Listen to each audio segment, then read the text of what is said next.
Sorry Mona, আমি কান ধরছি। তোমার খুব কষ্ট হবে জানলে আমি কখনোই এ কাজ করতাম না। আরে আরে, তুমি একদম ব্যস্ত হও না, আমি এক্ষুনি গিয়ে তোমার জন্য মেডিসিন নিয়ে আসছি। এরকম মুখ শুকিয়ে কেন বসে আছো? একটু হাসো প্লিজ, একটু হেসে দাও, একটু হেসে দাও। এই হলো আমার মোনালিসার হাসি। ঠিক আছে, তুমি সর্ষের তেল আর রসুন গরম করে রাখো, আমি এসে মালিশ করে দেবো।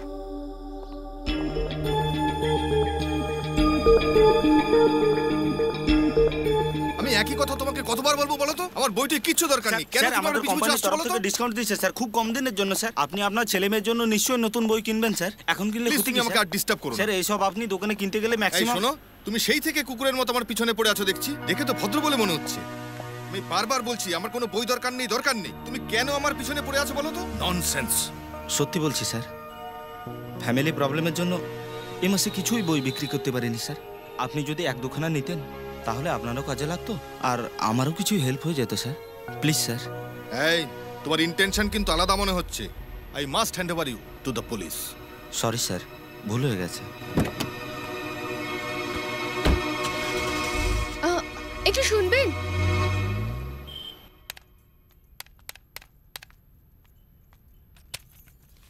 আপনি একজন সেলসম্যান, বই দিচ্ছেন, টাকা নিচ্ছেন, ভিক্ষে চাইছেন না। এত কোনটা কেন করছেন? মাঝে মাঝে পরিস্থিতি বাধ্য করে ম্যাডাম। আজ যদি এটুকু সহ্য করতে না পারি তাহলে রাত্রে আমার মা ও বোনকে ভোকা থাকতে হবে।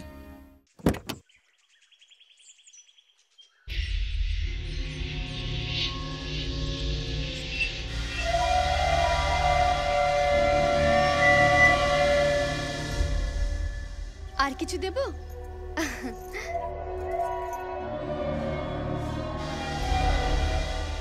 ইনি আমার হাজবেন্ড, শাশ্বত সেলসম্যান, বই নিয়ে এসেছিলেন। নমস্কার। আরে বসো। সরল বীজগণিত, অষ্টম শ্রেণীর। তোমার বইয়ের প্রতি অহেতুক দুর্বলতা দেখে আমার খুব ভালো লাগলো। আমি কবি কালিদাস মুখার্জি। স্যার, আমার তো একদম বিশ্বাস হচ্ছে না। আমি আপনার সব কবিতা পড়েছি স্যার, সো ফ্যান্টাস্টিক। আপনি বড় ভাগ্যবান স্যার, ম্যাডামের মতো একজন স্ত্রী পেয়েছেন, এত উদার আর স্নেহময়ী। কি বললে? মাফ করবে, আমি ঠিক শুনতে পাইনি। ম্যাডাম এত উদার আর স্নেহময়ী। মোনা, বাবু মশাই এখানে কখন এসেছেন? তুমি গেলে আর উনি আসলেন। ও, আমি যাওয়ার পরে। আরে বাহ, খাতিরদারিও করে ফেলেছ, ভালো। তবে মোনা, আমি বুঝতে পারছি না, প্রথম দেখায় তোমাদের মধ্যে এমন বন্ধুত্ব কেমন করে হলো? আর প্রথম দেখায় তুমি কেন আর কিসের জন্য ওকে ঘরে ডেকে নিয়ে এলে? ঘরে বাচ্চা কাচ্চা না থাকা সত্ত্বেও তুমি কেন বই কিনলে? ও, তুমি ওকে বই বিক্রি করতে দেখলে আর ওর ব্যক্তিত্ব আর সৌন্দর্যতায় বিমুগ্ধ হয়ে গেলে। ব্যাস, তারপরে প্রথম দেখায় আপনা আপনি সবকিছু হয়ে গেল। ঠিক যেমন আমার কবিতায় লেখা আছে, প্রথম দেখা, প্রথম ছোঁয়া, বুকের ভেতরে আগুন লাগা, পহলি প্রেম, পহলি ছোঁয়া, জলের হৃদয় ওঠায় ধোঁয়া। আরে না না না না না, আমার মনে হয় না এসব প্রথম দেখাতেই হয়ে গেল। আমার মনে হচ্ছে তোমার আর ওর সম্পর্ক অনাদিকালের। না স্যার, অনেক বছর আগের। না, আমি ঠিক বলছি না মোনা? বিশ্বাস করো, তুমি যা ভাবছো সেরকম কিচ্ছু না। তাহলে কেমন মোনা? তুমি ভুল ভাবছো। আমি কেন ভুল ভাববো মোনা? তাহলে তুমি বলো না কেমন করে হলো? তাহলে কি বলতে চাইছো মোনা? তাই নাকি? দেখো মোনা, আমি না থাকা অবস্থায় ও ঘরে আছে, তুমি ওকে খেতে দিচ্ছ আর তারপরেও তুমি বলছো কিছু না। মোনা, তুমি বলো তাহলে ও কি করে ঘরের মধ্যে এসে বসলো? তুমি বলো মোনা, আমি না থাকার সময় তুমি ওকে ঘরে ডেকে বসিয়ে খাবার দিচ্ছ। তোমার বাচ্চা না থাকা সত্ত্বেও বাচ্চাদের জন্য বই কিনছ।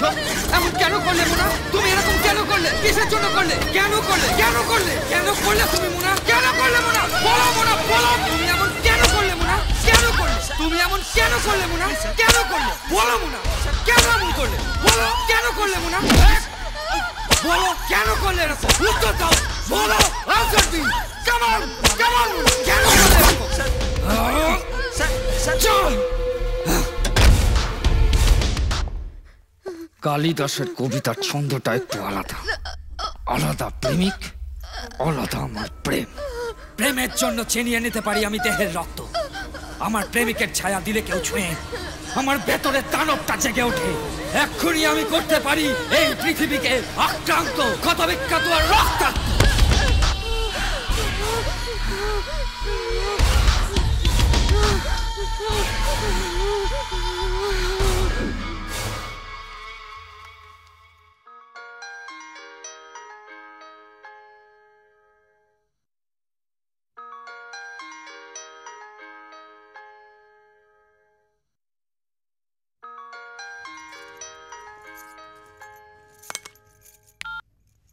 হ্যালো, তুমি এখনো আছো মা?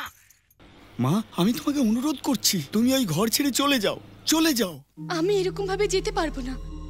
যাই হোক না কেন, ও তো আমার স্বামী। স্বামী বলে তুমি কাকে বলছো মা? ও হচ্ছে একটা মুখোশ পরা নররাক্ষস।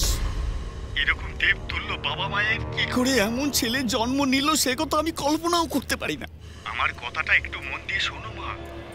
এবার যে কথাটা আমি বলতে চাইছি শুনলে তোমার পায়ের তলার মাটি কেঁপে উঠবে। এই ঘটনা আজ প্রায় 5 বছর হয়ে গেল।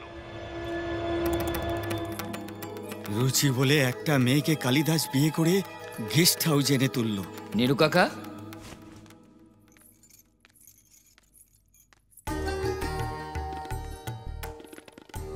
থাক। নীরু কাকা প্রণাম করো। থাক মা, থাক। আমি এর কাছেই বড় হয়েছি, খেলেছি, হেসেছি, বহুত বদমাইশি করেছি। এসো।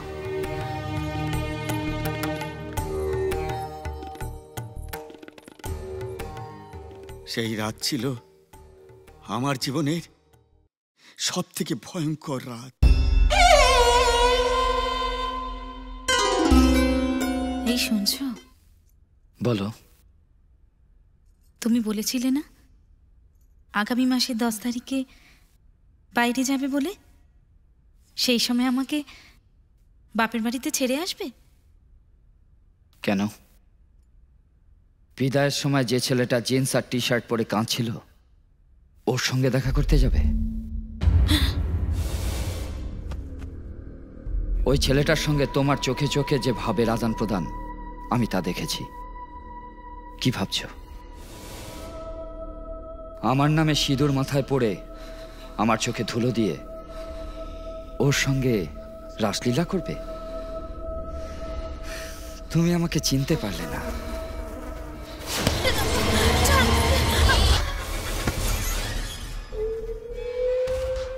আমি আগেও শুনেছিলাম কিন্তু বিশ্বাস করতে পারছিলাম না।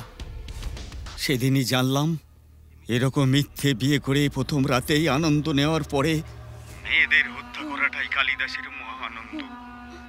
যদি আমার কথা বিশ্বাস না করো তবে বাগানের সিমেন্ট বাঁধানো চৌবাচ্চাটা ঘুরে দেখো।